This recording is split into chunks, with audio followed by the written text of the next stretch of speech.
Банки дигнаа палати и кули тенки високи, од сичко носат кајмакот, од поттат седат го сокот, маката намо ставаат.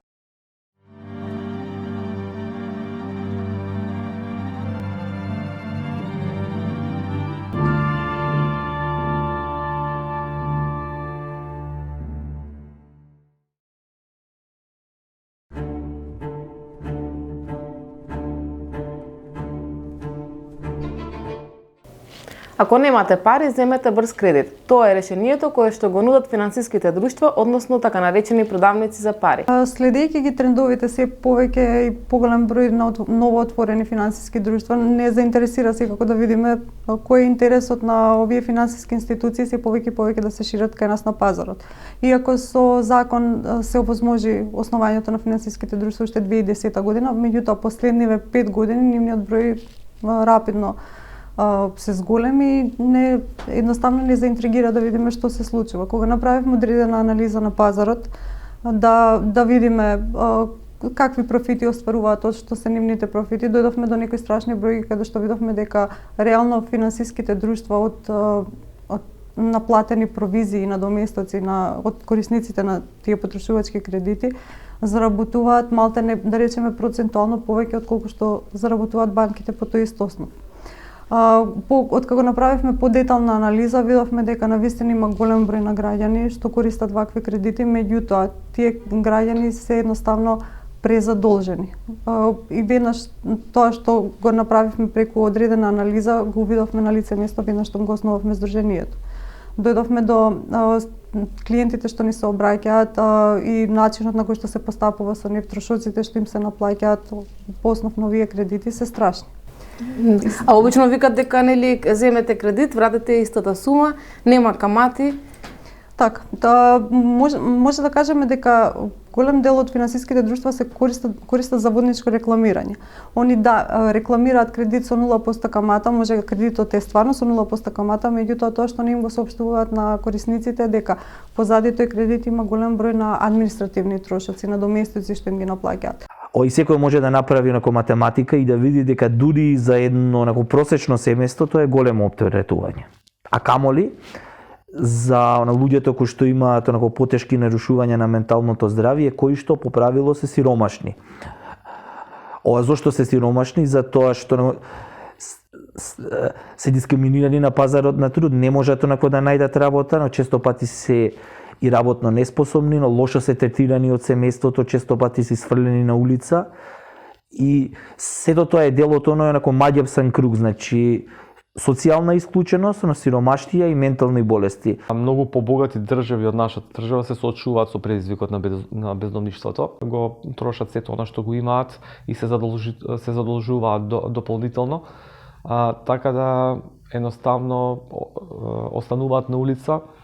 И не само што остануваат на улица, него се продолбочува нивната агонија со тоа што се оддаваат на различни пороци, кои што едноставно што повеќе ги влечат надолу, до безизлез, се додека не изгубат надеж. Алкохолизмот и злоупотребата на супстанци би ги поврзала повеќе не толку како личен проблем, туку би кажала дека тие представуваат социјален проблем, затоа што тие секогаш се поврзани со справување со некаков проблем во животот, односно често знаат да бидат бегство од некоја тема и начин на справување со некакви услови во кои што живееме, односно неможност за поднесување и живење во тие услови.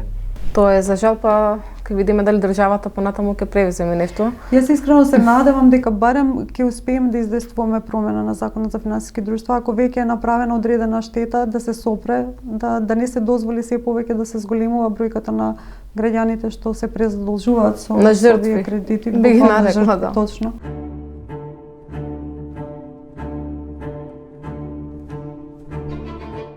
Во кои слоеви на општеството најчесто се среќава семејното насилство? Колку економската, да кажем, положба и општествената положба влијаат кај некои луѓе за да станат насилници или да го негуваат тоа како традиција? Така, неизбежно се забележува дека заштитата од семејно насилство во голема мера зависи од тоа во каква економска и општествена положба се наоѓа жртвата. Јас повеќе ќе зборувам од положбата на жртвата, затоа што ние работиме со жртвите директно, во помала мера со сторителите. И морам да напоменам дека сето ова значително повеќе ги погодува посиромашните жени, односно маргинализираните жени и жените од различна културолошка средина. Односно тоа се оние жени кои што повеќе страдаат кога станува збор за последиците од несоодветна заштита на институциите. Голем дел од жртвите се финансиски зависни од насилникот. Во тој случај имам една финансиска надмоќ над мажот. Сега да, апсолутно и жените, нели, работат, меѓутоа во капитализмот, доколку ја земеме пак во предвид таа двојна експлоатација на жената, тоаш апсолутно повторно жената е во подредена положба на мажот. Мислам, ако сте експлоатирани трудово, тоа не значи дека само сте ставени во некакво си, не знам, на некој ранч, некоја фарма или некоја нива или пак во некој затворен простор и ви одземена вашата слобода. Трудова експлоатација исто така и подразбира неработење во работење, тоест во нехумани услови, например работење во фабрики со неисплаќање на плати, со закани, мобинг, уцени, стравување од страна на работникот и слично. Gratificatuanjeta drejt me kuotën ligjore, me imponimin, më duhet ta them detyrimin ligjor, mirë po sa ne gratë pastaj arritëm që ta përdorim dhe ta valorizojmë në të mirën tonë, nuk jam e sigurt. Жртвата од страв од насилството го трпела целото тоа време, што всушност не тера да размислуваме на уште еден системски проблем кој што го имаме во услови на капитализам, а тоа е дали тие што се тука за да не штитат, дали на вистина не штитат.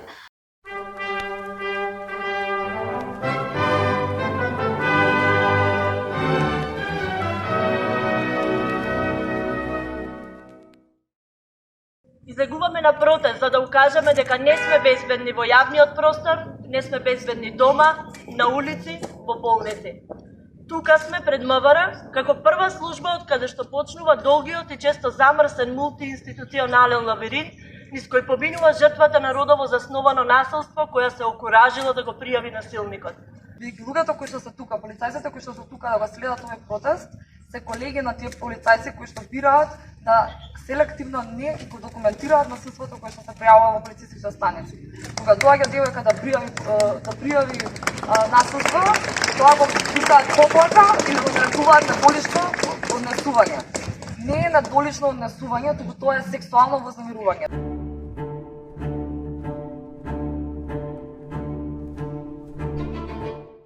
За уште нешто друго сакам да те прашам се, што многу луѓе не знаат проблемот со боледување и породилното отсуство. Земјоделците го немаат тоа право и тоа е дискриминација на голем дел на популацијата. Да ти кажам искрено, јас Како сум мајка на две керки, значи јас никогаш не искористих болување, значи ето интензивно работам 20 години во сточарството и земјоделството.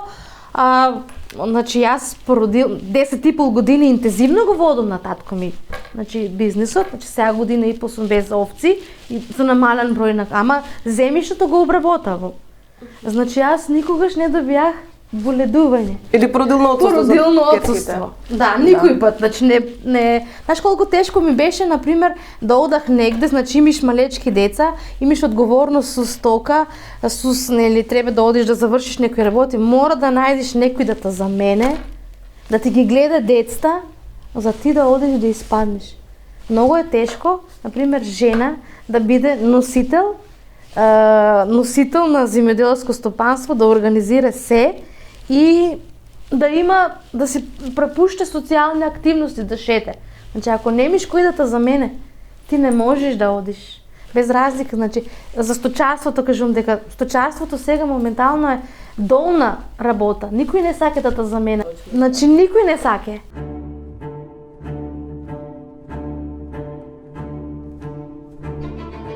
Како што споменавте двајцата преска, нели, дури да стане училиштето таква средина, ако тоа дете има, да кажеме, дисфункционално семејство или е дете што проси на улица, бидејќи тоа е реалност, да не се правиме дека не постои, од и дечињата што просат по семафорот исто во училиште.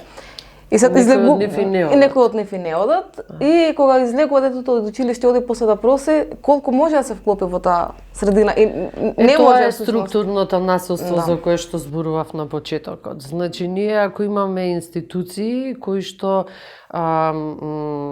нели дозволуваат децата да немаат еднакви шанси или да немаат еднакви услови и можности во процесот на образование, тогаш се работи за сериозно структурно насилство, особено ранливи секако се најмаргинализираните. Кога збориме за училиштата, да не ги издвоиме од поширокиот општествен контекст и сите форми на структурно насилство, од дискриминација, преку експлоатација, дека потоа се прелеваат и во овие ајде да речам меѓучовечки форми на насилство. Не може вие на училиште да учите за демократија, за право на збор, за еднаквост, за право на топол дом, за право на храна на секое дете, а надвор на улица да гледате и гладни деца, и луѓе без домови, и луѓе на кои што насилно им се одземаат домовите. Значи тоа воопшто не може да го раздвоите. Сите сме го поминале тоа образование. Генерално е послушност, ама страф од авторитети, страф од тоа дали што е точно, што не е точно и осуда, најверојатно помало вреднување ако не го повториш тоа што веќе ти било кажано. Градењето на критичката мислам дека е многу проблематично. Не даваат многу фактички со студентите и генерално се конектирани директно со државата, со економските институции и со самите универзитети. Нема слободно студентско раководство. Да имаме достап кон саморазвивање, да имаме достап кон самоавтономија, не само достап, туку и самата автономија да ни ја одземана секако што повеќе и повеќе растеме.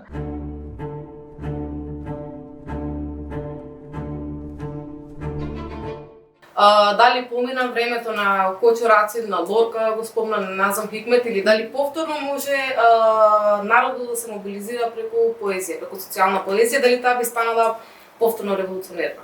Верувам во тоа, многу верувам во тоа, зашто знам, вбедена сум дека секоја генерација на некој начин ја носи својата револуција или го носи своето семче.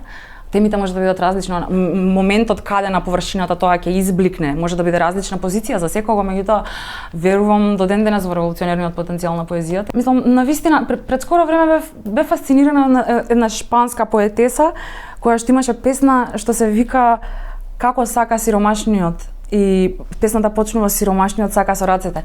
И баш една прекрасна песна и ја прочитав и помислив, никој веќе не го прави ова, колку е ова ретко да се види сега. Ама се уште ги има, дефинитивно ги има тие изблици и ги има луѓето кои што ќе се соберат околу тој навистина автентичен изблик на креативна енергија. Обично мислам има стереотипи за уметници и во тој аспект ве прашувам. Точно, стереотипно размислување за, остај го овој уметник. Или што си ти уметник? Па добро. Тоа ништо не работиш ти. Како не, да се работи нешто. Тоа е првиот, нели, муабет што се случува кога некој те запознава. Мене искрено не ми пречи, заради тоа што можам да разберам дека луѓето не разбираат колку е сериозна нашата професија. Во денешно време навистина е аскетска работа да бидеш уметник и да не профитираш од тоа. Ако си ликовен автор и ако не се твоите дела за продажба, тогаш е навистина аскетска работа во смисла дека ти требаат средства, ти мораш да ги заработиш од некаде, мораш да ги, мораш сето тоа да го реализираш, да го создадеш како што си испланирал и сето тоа да биде препознаено од одредена публика. Меѓутоа, ваквите форми на уметност имаат и тоа како тежина, особено како што се развиваат работите. Мој став е дека ние буквално од овие новиве од 20 век идеи исцрпуваме буквално се што можеме и тоа оди до крај, значи оди до буквално исцицување на тие идеи. Веројатно сме на праг на некоја нова уметничка парадигма, затоа што светот е страшно променет. не сме веќе ни во состојба нормално да бидеме премногу длабоки затоа што светот е многу подинамичен од колку што бил. Многу од фундаменталните прашања не се нови, тие се преџвакуваат 100 години, имаат само нови аспекти како на пример еколошкиот сега. Меѓутоа, начинот на кој ги гледаме работите не е нужно промене. Тебе од кога сме биле разбудени, да речеме, за тие некои мноштвени перспективи, до денес нема ништо фундаментално различно, ниту во светот, ниту во уметноста. Така што сите тие облици, форми, заедно некако успеваат да направат некаков, како да кажам, револуционерен корпус во однос на тоа што можеме ние да интервенираме, како можеме да интервенираме понатаму. И се е добро дојдено.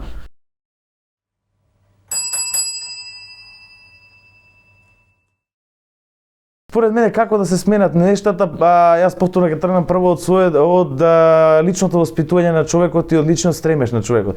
Човек во вакви услови не смее да изгуби надежта, не смее да стане апатичен, бидејќи тоа е она што општествените прилики го налагаат и го посакуваат. За општество се проблем оние луѓе кои што се бунтовни, не оние што се апатични и што не прават ништо. Затоа јас препорачам на секој доколку го сака некако со здрав разум да го преживее нашето општество кое веќе не е во декаденција, нашето општество одумре и се распаѓа. Ова е труп кој што се распаѓа постепено. Јас препорачувам само еден искрен бунт. Се она што им пречи, не да ги фрустрира и да ги нервира на личен, да го доживуваат како личен стрес, туку да го доживуваат како мотивација за борба. Мислам дека голема причина зашто за жал не сме свесни колку стварно моќ имаме како луѓе да се собереме заедно и да кажеме дека не е смачено од ситуацијата.